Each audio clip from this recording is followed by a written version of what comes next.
Tervist kõigile, minu nimi on Jekaterina Renesberg, ma olen Osteopaatia Akadeemia nüüd viimase kursuse tudeng ja varsti olen ka diplomeeritud osteopaat.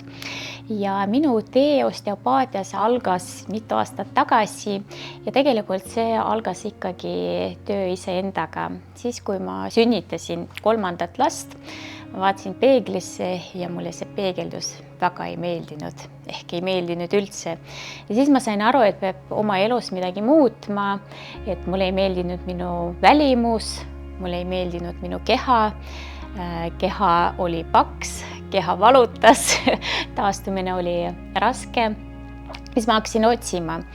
Tol hetkel ma ei tea, kas Osteopaatia Akadeemia oli meil loodud Eestis või ei olnud ja siis mina läksin Venemaale õppima ja õppisin sellist huvitavat eriala nagu neoplastika. Et teha näojooned, kontuurid paremaks, siluda kortse, et ei peaks ilusüste tegema ja siis saaks kuidagi oma välimust muuta ja parandada. Aga siis ma sain aru, et sellest on vähe, sest me ei saa vaadata oma nägu eraldi, me ei saa ta lahutada oma kehast. Ja siis ma hakkasin otsima, et kuidas ma saaksin veel rohkem teadmisi. Oli mõtet, et minna arstiteaduskonna, õppida kas kirurgiks või siis füsioterapeudiks. Aga siis üks hetk ma hakkasin guugeldama ja siis leidsin sellise tore eriala nagu osteopaatia ja avastasin, et isegi meil Eestis on võimalik seda õppida.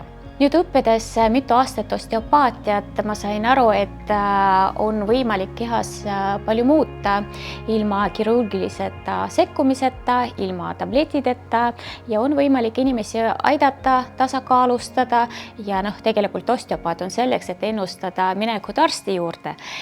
Ja läbi kehatöö siis ma parandan inimeste heaolu, me töötame siseorganitega ja see mõjutab ka meie nägu, et mul ei ole praktiliselt on vaja näoga üldse tegeleda, sest terve keha annab meile signaali läbi meie särava silmade, läbi meie hea enesetunne, et kõik on korras ja elu läheb edasi. Tahan veel öelda seda, et mul on kodus 3 noorsportlast, tüdruk 7-aastane tegeleb iluuisutamisega, 2 poissi 13 ja 14 aastased teismelised tegelevad hokiga, üks on väravaht, teine on väljakumängija ja kuna füüsiline koormus on päris suur nendel spordierialadel, ehk siis ma aidan oma lastel leida kehas tasakaalu, et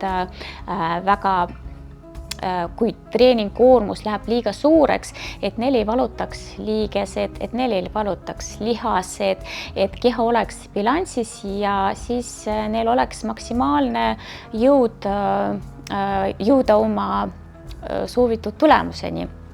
Sest kui me võtame üldiselt, et neil on 2 jääd päevas pluss trennid ja seda 6 korda nädalas, et koormus on päris suur ja keha ei pea alati vastu.